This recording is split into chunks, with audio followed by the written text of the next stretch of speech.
I had experienced atrial fib for about 6 years, been discovered during a routine physical checkup at the hospital here with Dr. Bob Rowland, and he called in Dr. Tedrick. They did some tests and determined that I did have atrial fib, and began controlling it with medicine, which they were able to do for about 6 years.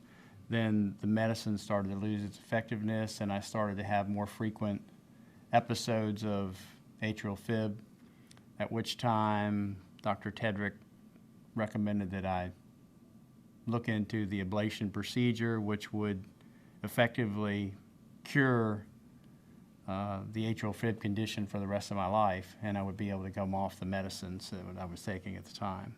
When I saw Doug for the first time, he was, I don't know if miserable is the appropriate word, but he was close to that.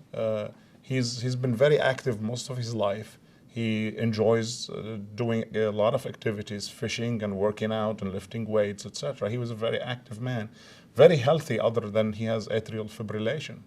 And in him you can see the effect of this arrhythmia on a person. The first thing that I did in terms of looking at the hospital here was to meet with Dr. Kerala and go through the entire procedure from beginning to end, what would happen, what he would be doing prior to and after the procedure was performed, exactly what was going to happen during the procedure.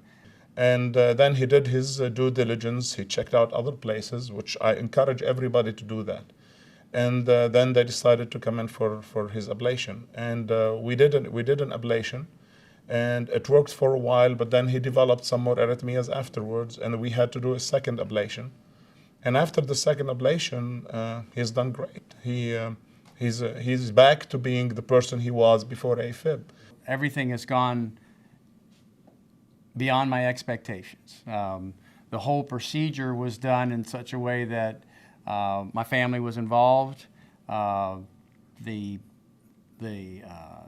surgical nurses that were in the operating room during the procedure had set up communication with my wife, so they called her every hour and let her know what was going on during the procedure. The procedure lasted 6 or 7 hours, and she was informed the whole time, which I thought was an excellent touch, because she was highly anxious about the whole thing, and that sure calmed her down quite a bit. We have a lot of significant strength that other places do not have, even the big name places. Number one, the hospital was very diligent in getting us the latest equipment. Number two, the staff is superior. They know what they're doing. They're all fully trained. We did not embark on these procedures until each one of them was trained. Now, everything is like a clock. Each person knows what they're doing, knows what's coming up next, and knows what to do before and after the procedure. Three, the electrophysiologists that work here at Tallahassee Memorial, we were trained in very highly recognized programs. I think our skills are equivalent to any other program in the country. And the results have been more than promised, essentially. I mean, I'm back to 100% activities that I've done all my life. Any kind of activity, whether it's athletic or mental. I'm not tired. I'm not worn out. I'm sharp. Everything that the arrhythmia caused in terms of exhaustion, in terms of mental tiredness, all that's been eliminated, and I'm operating at 100%.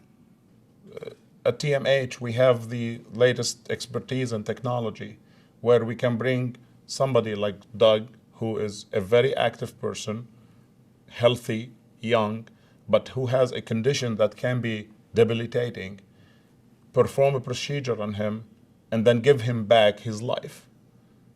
And that's, I think, the biggest accolade you can give to the program at Tallahassee Memorial.